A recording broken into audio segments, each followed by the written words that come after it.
Welcome to the only daily podcast focusing on compliance news of the day. Each morning, start your day with a cup of coffee and Tom Fox, the voice of compliance, to hear about 4 of the top compliance, corruption, or leadership stories you will need to start your day. The Daily Compliance News is a production of the Compliance Podcast Network. First, a word from our sponsor.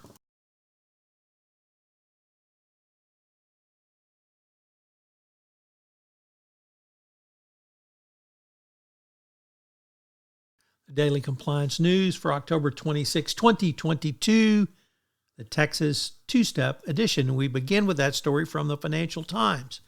When does a legal process become corrupt? Well, it's when it lets U.S. corporations off the hook and takes advantage of claimants. And that is the issue now in front of 3M and their mass tort litigation involving earpieces. This earwear provided for the armed forces.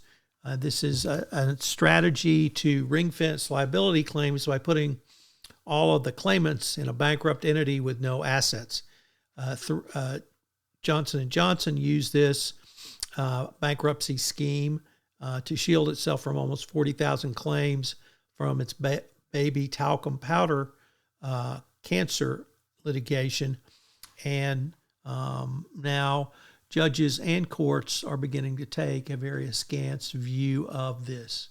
Our next story comes to us from the New York Times, which is the artist formerly known as Kanye West, now Ye, has cut ties or had his ties cut with Adidas after his anti-Semitic remarks and attending a fashion show wearing a white hate shirt. So Kanye West continues his slide. Next up from Bloomberg, in a really interesting piece, how is technology making the workplace inefficient? Zoom, Teams, Slack are all wreaking havoc on employee productivity, according to this article. Shifting between multiple apps to get stuff done drains workers' time, efficiency, and engagement. What can be done?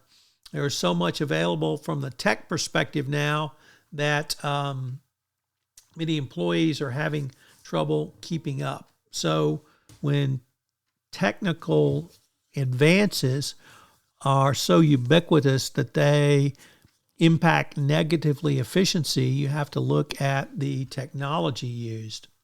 And our final story comes to us today from Reuters, as Britain's financial watchdog has proposed new rules in 2024 for investment funds and their managers to prevent consumers from being misled by greenwashing. Obviously, this is a huge issue. The Trevor Milton criminal conviction is but a harbinger of where all of this may be going. But greenwashing continues to be a problem, and companies are going to be held to account for this going forward. So make sure that your numbers are robust, backed up, documented, and that they're true. The Daily Compliance News is a production of the Compliance Podcast Network and a proud member of C-Suite Radio. Thanks so much for listening. I hope you'll join me again tomorrow.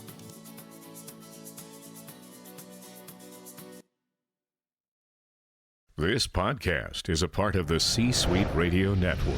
For more top business podcasts, visit c-suiteradio.com.